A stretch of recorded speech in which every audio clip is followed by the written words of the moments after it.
Salamo 7:20. Ny fahafoanan'ny arena mamboninahitra.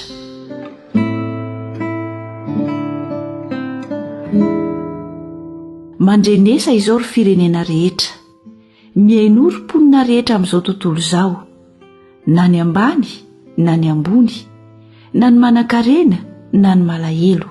Mivavako hiteny fahendrena, ary ny fieritreretan'ny foko dia fahalalana. Anongilana ny sofiko hiaino ateny aho, ary anonona teny sarim-pantarina ampiarahako amin'ny dokanga.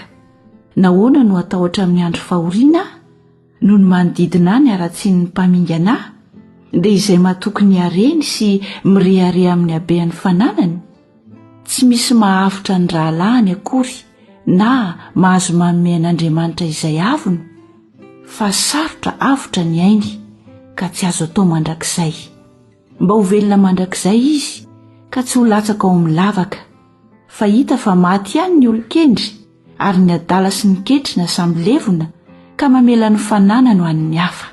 Araka ny heviny dia ataony fa ho mandrakizay ny tranony, ary ny fonenany ahatratra ny taranaka faramandimby, araka ny anarany no anonoana ny taniny. Nefa na dia manana voninahitra aza ny olona dia tsy maharitra izy, tahaka ny biby izay samy tsy maintsy ho faty izy. Izany no falehan'ny olona adala, ary ny taranany mandimby azy mankasitraka ny teniny. Tahaka ny fanangona ondry no fanangona azy any amin'ny fiainan-tsita.